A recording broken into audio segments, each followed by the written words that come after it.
Hello and welcome to Quilt Addicts Anonymous. I'm Stephanie Soebbing. You are in the middle of our free motion quilting series where we're teaching you how to become a better free motion quilter both on your home sewing machine and on the long arm. You get to see both in the same video. It's pretty cool. So we are working today on swirls. This is our last swirl video and we're going to show you how you can use it in a skinny border. We're going to work on 2-inch pieces of long skinny bits in our block. And just a reminder, we've got a pattern to go with this. It has instructions for quilts as you go on your domestics. So we're dealing with smaller pieces that are easier to manage, or you can put it all together and load it onto your long arm, and that is fine too. We also have quilt kits available for this. We've got 4 different colorways that you can choose from, and they're all solid fabrics. You can focus on your stitches and your thread and making sure that that looks fantastic. And they're very graphic and very bold, and your quilting will be the star of the show. So it'll be a lot of fun, and it's better than not being able to see what you're doing because you pick some really ugly fabric that you don't think you'll ever use, but now you can't see your stitching lines. That's no good. So the solids are great for working on this and really expanding your skill set. We also have stencil packs. It's a pack of 4 stencils and a pounce pad so you can mark your quilt blocks with them. And that is the 4 basic stitches that we are learning, and then learning how to modify. So that way we can create an infinite number of quilting possibilities and really create some fabulous quilts this year, and you can finish more yourself. All right, let's get into today's video. We are going to start with some sketches as per usual. All right, so we're going to be able to get 5 different sections to practice a little skinny border piece. You can do one for the entire thing, or you can mix it up a little bit. So we're going to start with just a simplified swirl. This is the one that I like. I like to fill in the entire thing, and you can start with them all going in one direction. It kind of makes it look a little bit like a wave, which is fun. And you also can just modify this to just be a wave. So what you're going to do is you're going to come in, and you're going to come in like this. Instead of going all the way over to create that circle, you're just going to kind of create a little wave like that. So that's fun. This one takes a little bit of mental thought as you do it. So we're going to change direction. So we're going to come in like this, and we're going to come out. And instead of going down like we do normally to go in there, you're just going to go across and start your next one. Kind of creates this like mushroom effect. All right, so now for this one, we're going to come in from the bottom. This one, we're going to go over the top. I don't know, it kind of looks like spades or something like that for me. That's fun. So that's an option. You can try to do that more complicated swirl that we did earlier, where we maybe come out, and then you're able to change directions a little bit, where we just kind of pop that out. Just creates a little bit different look as you're going. So that's kind of fun. Now this is like a super intense, like if we really want to get super crazy. I would not do this if you have tons and tons of borders to do. So normally we've been coming around and we've been making like one little swirl. So what you can do is you can come in and you can really get tight and just basically make it so you've got 3 going in there. So there's our 3rd round in, then you work your way back out. 1, 2, and 3, back out through the middle. 1, 2, and 3, back out through the middle. So it just makes it look more swirly and more intense. So this is what we're going to recreate with some needle and thread. Now, as per usual, I've already drawn out my lines and stitched them down with my walking foot, so that way I'm good to go. All right, I'm going to start just by doing that stitch coming in. I've got to remember like mentally here that I'm going to have a seam allowance. So this one is just the simple one. We're just going to come in with our regular rotation coming into 2.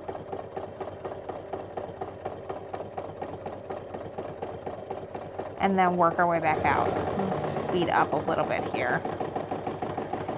Yeah, that's working better.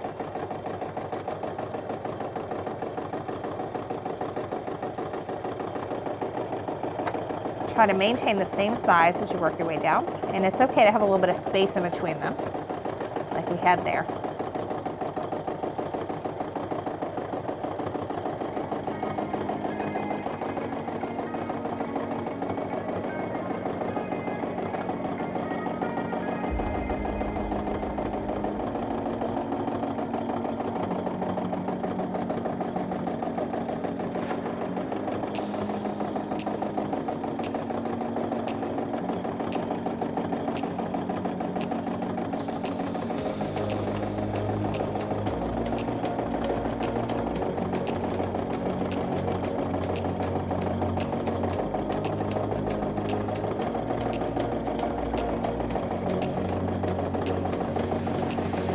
All right, I've got a little bit more space left than I have for doing one at the size I've been doing. So I'm gonna kind of split the difference here, maybe give a little bit more space in between that last one. That way I can fill the space nice and evenly. You'll notice I left a little space there between the edge and my border line. That's because I've got to go out in between, so I need to leave that space, and then I can work my way out and it'll fill in quite nicely. All right, so this is the one we're gonna do a wave. So I'm gonna stitch down a little bit to the bottom so I can create my wave. Get my rhythm going here, that's good. All right, so instead of coming all the way into the center, I'm just gonna stop about halfway and come down.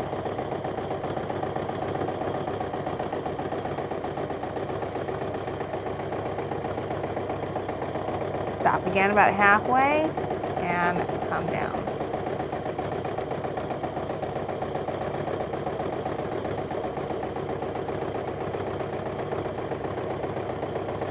I'm gonna stop there because I need to reposition my hands. Get that rhythm going again.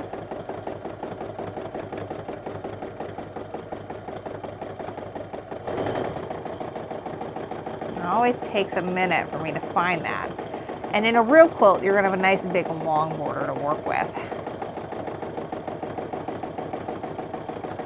All right, I think we put one more in here.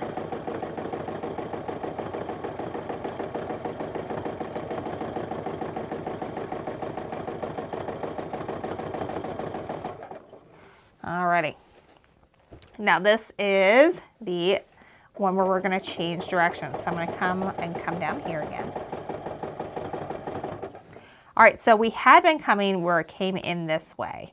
So it comes around and loops this way. But what I need to do is I need to come from the bottom and loop around this way first instead of going over top.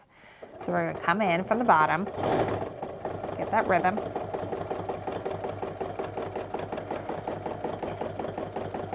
We'll do a regular swirl. We're gonna come out and change directions. Now instead of going down, I'm going to go over the top, and I'm just going to kind of go straight for a little while. So I think I've got about the distance I need to do my second loop.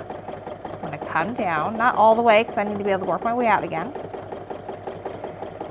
We're going to come into the center, work our way back out. Now here's where it takes some thought, because we don't want to just make another identical one. We want to be able to come in again from the bottom and come around, because otherwise I'm just going to come up to the top and I'm just going to keep going the way I'm used to doing. Instead I want to come down and up, not up and over. So we're going to go straight again for a little bit.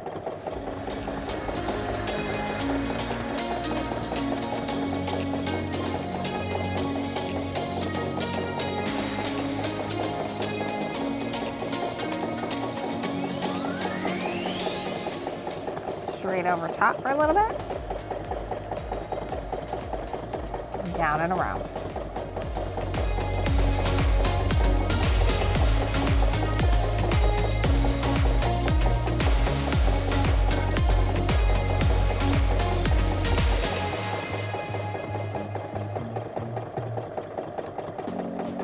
All right, we're going to come down for a little bit again. I'm going to change directions. This one's going to have to be smaller. I don't have as much space to work with. My stitches are getting really long. We don't want that.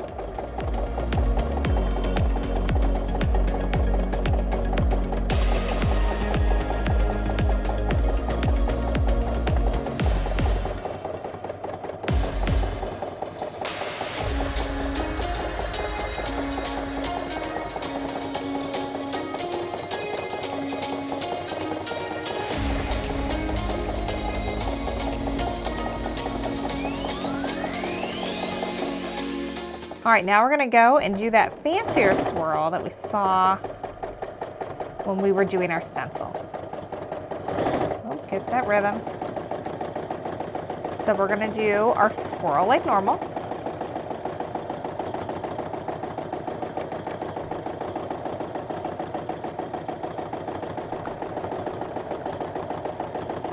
And then when we come out of it, instead of going straight into the next swirl, we're just gonna do a little pop and then work our way back down into the next swirl.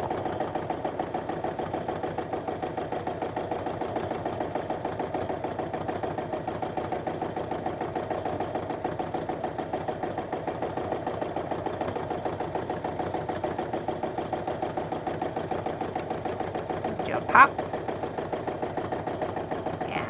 Keep going like that.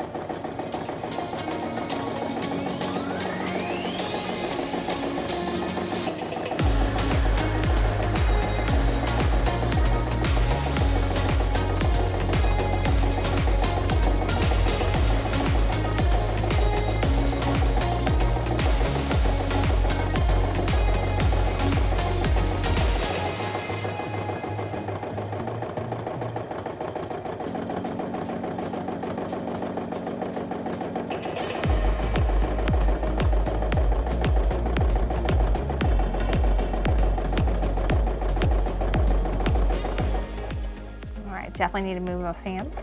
That rhythm going again.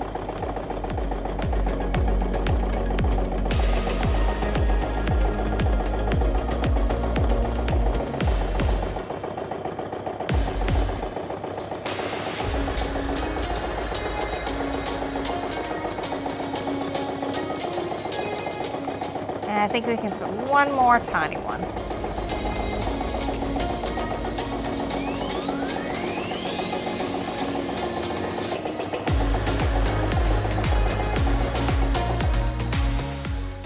All right, it's time for our last one. This is the one where we're going to do that triple swirl.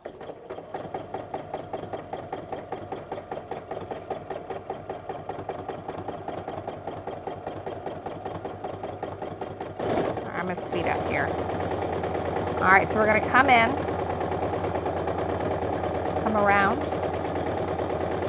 This is normally where we would call it good, but we're gonna go around another time and then work our way back out. It's just going to be a denser swirl when you look at it.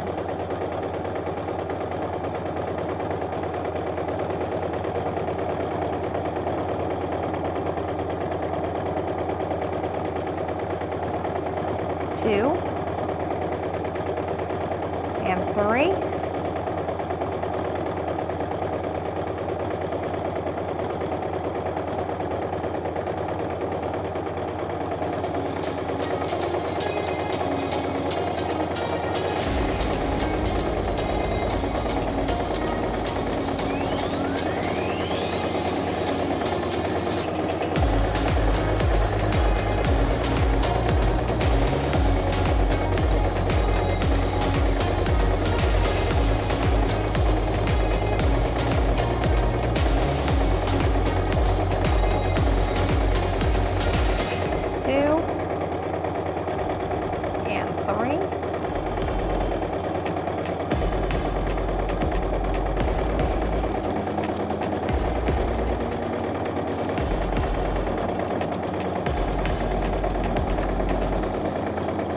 I got room for two more, so I got to keep that in mind as I set the size for the second to last one. There's our third.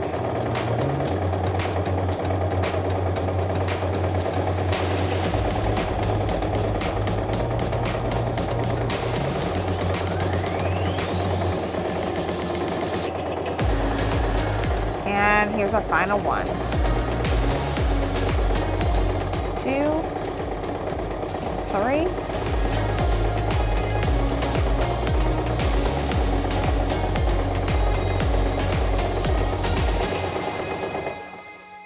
All right, so here we go. This is where I mean when I talk at the beginning of each video about how we're going to take 4 basic quilting stitches and learn how you can customize them to create different looks.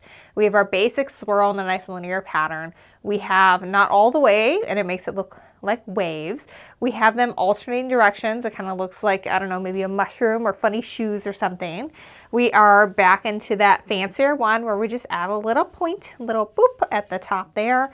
And then this one, instead of going 2 in, we're going 3. So it's about the same size, but it's a much denser look. So you can really really change the look of your entire quilt just by making small, tiny little changes as you go. Now, if changing up 5 different things is a little much for you, don't worry. You can just practice one and that'll be totally fine. Maybe you just want to go with the simplified swirl and really get that down. That's totally fine. But if you want to give them all a go, then go for it. And if they don't all look fabulous, neither do mine. I'm going to look way better, I guarantee you, when I do this on the long arm, because for this particular pattern, it's much easier for me to get a nice, smooth, uniform look when I'm on my preferred tool, and that is the long arm. So you just maybe haven't found yours yet. There's nothing wrong with that, and maybe you also just need more practice, because I guarantee the reason why I'm better on the long arm is because I quilt a lot more on the long arm. So if I quilted a lot more on the domestic, we probably would be getting similar results from one to the other. Well, I hope you've enjoyed this series. Next up, we're going to take a look at some of the quilts that I have quilted using swirls. And so you can see how it can be customized for all different manner of designs. And it really will bring your quilt to life when you have the right combination of pattern and thread and just make your design just pop. All right, so just a reminder, we've got the pattern for how to do this, both for how to put the entire top together so you can long arm it and do quilts as you go if you're doing it on your domestics. So we have nice little bits to work with. And then also we've got quilt kits that come with the solid fabrics, so that way you can focus on your stitches and not that ugly print that you pick because you think you might never use it. And then also we have the stencil kit, so you can build that muscle memory and then work on customizing it to your heart's content later. So it's a lot of fun. I hope you're enjoying this series. And once this section is done, we're going to move on to wavy lines, which is my favorite and I think the most versatile quilting stitch out there. So I'm really excited for that series, which will start right after our show and tell. So until next time, happy quilting.